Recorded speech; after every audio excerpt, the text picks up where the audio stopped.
одоо эдийн засгчлуулах гэж нэг юм оновчгүй томьёолоод байгаа. Нэг энэ зүйлийн тухай хэдэн үг гэлээ. Гадаад харилцаа угаасаа дотроо эдийн засгийг агуулж явдаг. Орчин үед тэр тусмаа. Тэр үед бол гадаад харилцааг эдийн засгчлуулна гэдэг үл өөрөө их оновчгүй нэр томьёо. Зүгээр ажиллаа сайн их л асуудал шүү дээ. Тэгэхээр энэ хуулийн дээр хоёр шин санаа орсон юм байна.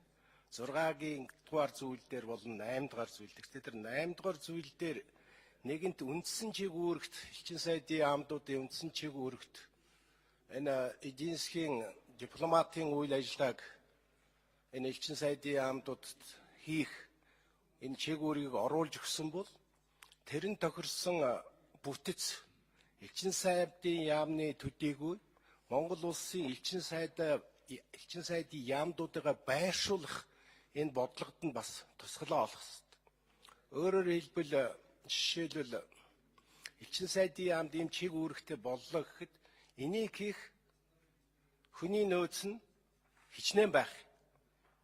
Нийт элчин сайдын яамны орон тооны тэдээс доошгүй хувийг гэдэг юм уу?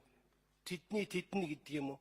Ийм байдлаар хийж ихгүй бол бодит амьдрал дээр зарим одоо элчин сайдын яамдууд дээр энэ талын хүч хүний нөөцөл илт дутагддаг. Ер нь бол өнгөрсөн жилүүдэд энэ элчин сайдын яамдууд энэ талаар огт орхитуулсан юм үгүй.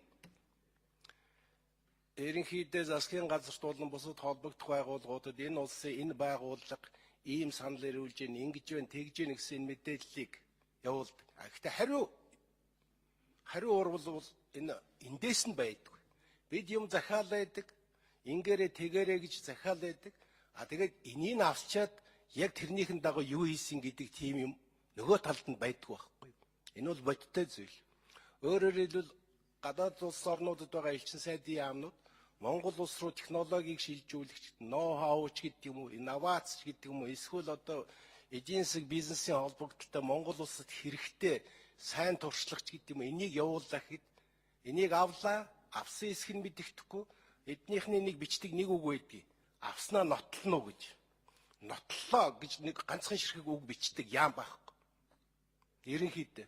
Тийм учраас ерөнхий гомдол юу байдаг гэхээр тэгээд бид юм явууллаа гэх байдгүй шүү дээ. Нэг юм энийг ерөнхийдөө яаж тусахын гэдэг. Хоёр дахь нь бол энэ эдийн засгийн дипломатын үйл ажиллагааны төвүүдийг Монгол улсын элчин сайдын яамдууд байршуулах газрууд дээр яг зааж өгөх ёстой. Бүсийн төв гэдэг шиг. Бид чинь улс орноо 5 бүс болгоод бүсийн төвгээд нэрлэлсэн шүү дээ. Тэрнтэй адилхан яг одоо Европт бол энэ улсын нутаг дэвсгэрт байгаа элчин сайдын бол бусдыгаа координац хийж явнаа. Энэ бол тухайн бүс нутагт байгаа манай Монгол улсын эдийн засгийн дипломасын төв нь байна гэсэн. Ийм заалтыг оруулж өгöd тэрэн дээрээ илүү нөөц, хүч, болсон хүчний байдлаар хангаж өгч энэ одоо тэр яриад байгаа зүйл чинь бол хэрэгжинэ. Энэ хуулинд байгаа зүйл хэрэгжинэ. Тэрнээс биш одоо зүгээр яг саяны заалтуудыг оруулчаад Монголын одоо энэ дипломат үйл ажиллагаа улам бүр одоо тийм эдийн засгийн дипломатыг голсон энэ үйл ажиллагаа болж чадахгүй. Энэ талаас нь их одоо онцгой анхаарч энэ хуулийн төсөл дээр ажиллаж байгаа хүмүүс иймэрхүү заалт оруулаад өгвөл энэ дээр гадны туршлага муршлага гэдэг юм байхгүй. Энэ зүгээр л хүний эрүүл прагматик ухаанаар сэтгэх асуудал. Энэ талаас нь бодоод нэг юм хийчихвэл их хэрэгтэй болох болов гэж би одоо бас профессорын сайдд онцгойлон захив.